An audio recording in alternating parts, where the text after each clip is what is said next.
this is what I need to be focusing at, my own personal flow. Number two, which is when we actually then say, okay, from measuring my money, I'm now going to commit to conduct, which is actually directing flow through so that I actually can grow that, even if it's with someone else's business or serving someone else as opposed to my own business, my own job. And then that leads to the third one, do your duty, which is almost counterintuitive. Because a lot of us, we've read these stories about how we have to go out there and follow our passion, where we have to go out and do the things that are going to give us our fulfillment for our mission in life. Yes, these things are important, but if we're at the point where we're in overconsumption or over debt, which is what happens when we're at infrared level, what's happening is effectively we've got to get back to discipline first. It's a bit like going on a diet and being asked by our dietitian, what's your passion? And you go, chocolate cake. And obviously that's not what you need at this point to actually go and lose the weight. What you've got to do first is get yourself healthy, and then you can eat the chocolate cake. So there is a place for passion, and there is a place for internal motivations. But what's more important than internal motivations to begin with is actually external motivations. It's doing your duty.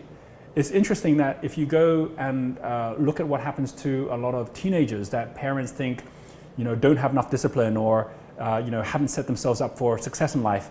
What happened? Go join the army. The army is a perfect example of a place where you're doing your duty. It's the same if you actually go and join a non-profit organization. If you go to school and you actually have to do your duty by doing your studies, you're actually now driven not by you saying, I must do this.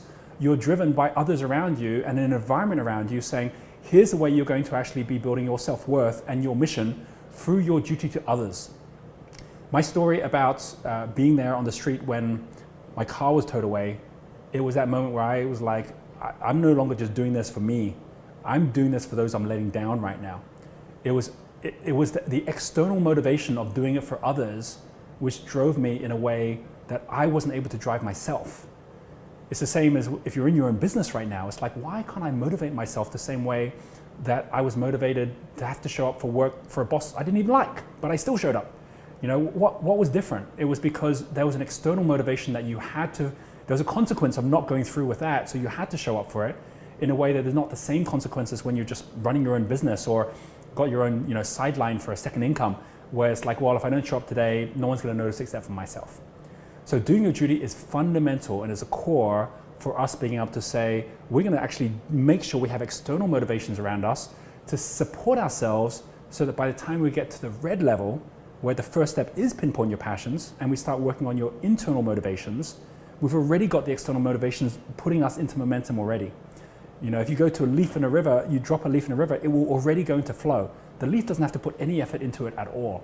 So to begin with, the most important thing is that you're putting yourself in a position where you don't have to worry about putting all the effort in to push cars uphill. Everything's actually now moving with flow in such a way that it becomes effortless in you moving forward on your path as well.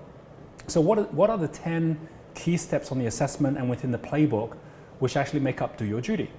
They break into 3 different areas. And here's the 3. The first one, do you have a purpose that's beyond yourself? I got a purpose beyond myself, and that was what made all the difference. And it was by accident. But you got a chance to actually make this happen deliberately. And so there's some very specific steps and ways that you can focus on that to say, yes, now I do. The second one, is your duty increasing connections? Because you can have a duty, but if you're working just with a nonprofit, and while for many of us we've got enough money coming in that we can spend our time volunteering it, if you're at infrared level where you actually need that time to turn into some money, then what's important is that you're actually making the right connections that actually allow you to turn it into that money and allow you to do that because you're being of service to them. So for each person who has time but doesn't have the money, there's someone else who has the money but doesn't have the time. And so what's important is to know that there's always a way for you to connect in with others so that you're actually creating that extra flow yourself as you're doing your duty. There's a total of 4 different ways that people will move out of infrared to actually bring more cash flow in for yourself while you're moving yourself towards your future vision and your flight path. The first one is as an orange level strategy. This is like a gear 1 strategy.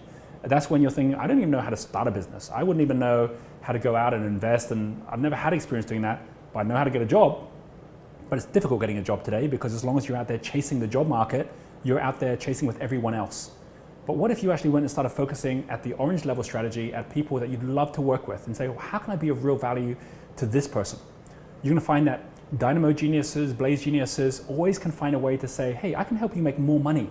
Can I share some of that money myself if I made these extra sales for you, if I brought these extra connections in for you, if I came up with this new way your product could work? And there's always ways from doing that you can earn more money for someone else. And of course, they'd be happy to pay you some of that as well if you've got that right relationship with them. Whereas Tempo and Steel, they might not be able to see as easily how someone can make more money, but they can certainly see how you can save costs. Where it's like, hey, you know what? If I look at your business, I can see that you can save costs in these areas. Would you be willing, if I can make those savings for you, for me to keep some of that myself as well? Because I'm looking to earn this extra money now, but I'd love to be working with you. If you take that first step, which is orange level, which is the first gear strategy, that's what Rustica did. When Rustica worked together with Bloom Recruiting. It's what I've done certain times in my life as well. The next level up is yellow level. Yellow level is where you actually say, I do know how to start a business and I do know how to put a product together, but I'm going to do it deliberately to be paying myself more rather than just throwing it all back into the business again. And that's what I did that allowed me to get out at that next level, which is second gear, yellow level. There's third gear, which is green level. Green level is where you say, no, I actually know how to put teams together. So I'll put a team together that will allow me to actually get myself out of this. And then there's blue level, the fourth gear, and I know many people that I've worked with that have been at infrared and have been really struggling and can't see straight on what they should be doing. And the moment I say, right, it's because of your assets, right? At the moment, you've got negative geared assets, you've got negative cash flow assets. We're going to reorganize those. And by restructuring those, suddenly they go into cash flow positive and suddenly they see things totally differently. And that's a fourth gear strategy. One of them will be relevant to you. And what's important is to follow the one that actually works with your level of expertise right now, so you don't end up doing something which is going to take you out of your flow. So let me give you a story about this and how key this is. And this is a story which, again, I share in the book, and I'll just give you a bit more detail on it as well, of two people, two different geniuses. This is Lisa and Lachlan. So Lachlan is a steel genius. Lisa is a dynamo and a blaze genius. And this is a story about how when I first met them, which again is only a few years ago, they were really struggling. They are based in Australia. They had a company called Sustainable Man, which was doing solar power heaters. And this happens all over the world, especially with solar power. There are different government grants that you can get where they're supporting things, and then as time moves on, they'll take that support away. And they were going through a terrible point where the entire industry was suffering because the Australian government had taken away all of the different grants that they were giving out for people, subsidies for people to actually have solar power. They're like, what are we going to do about this? Our business already is struggling. There's too much competition. Prices are coming down. They were in serious infrared. They'd invested all their money in, and they had their family putting money into their business as well. And the biggest question they had is, Roger, should we even be working with each other anymore? We can't, we've got, our family we're trying to grow at home. We see each other totally stressed out all the way through the day. Like, should we just be closing the business down altogether?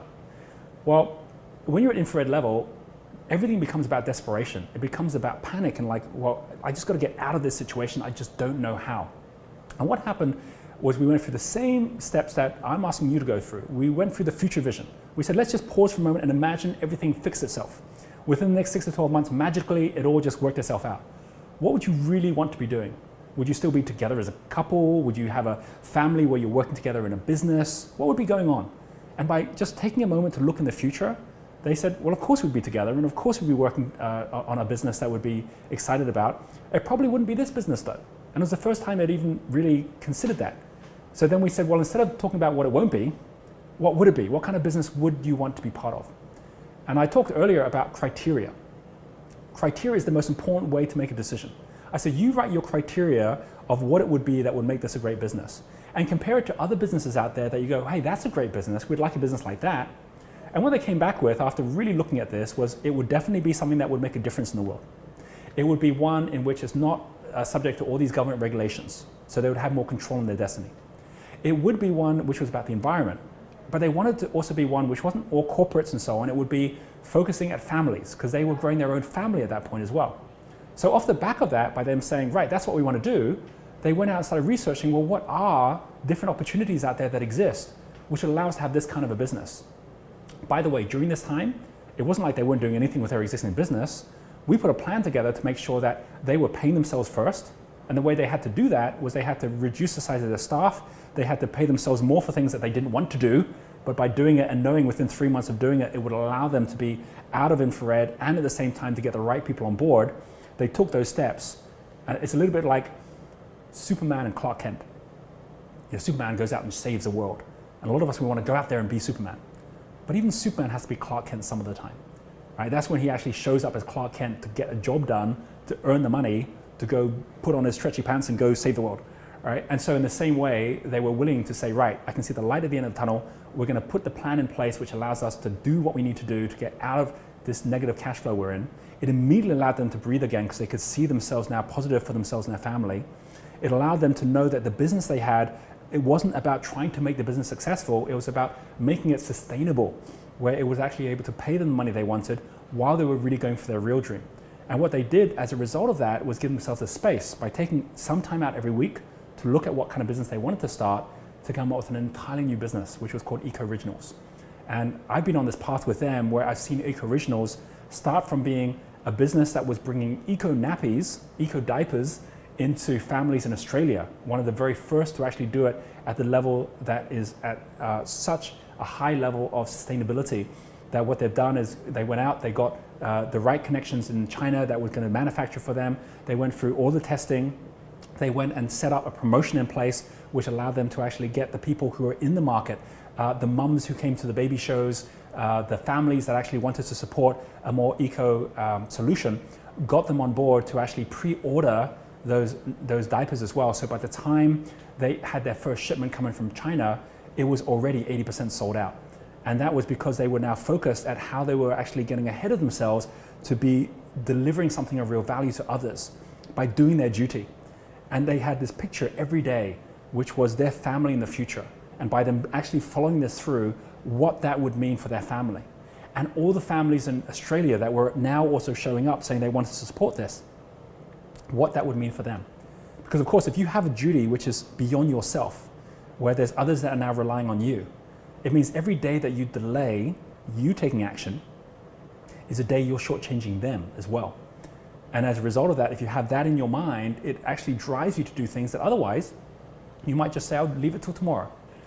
So by them doing that, they now have got a business which is out in retail stores all over Australia. It's one in which they have got an online business where people are buying these eco nappies every single month, where they actually are seeing this flow grow, where through this business, they're seeing, at this moment when I'm doing this video with you, an increase of over 20% month-on-month growth within their business as well. And so everything's possible, provided you follow things at the right steps. And what you'll find within these levels here is in the way that they've actually taken the yellow level, just like I did. You might take the orange level in terms of the gears that you take out.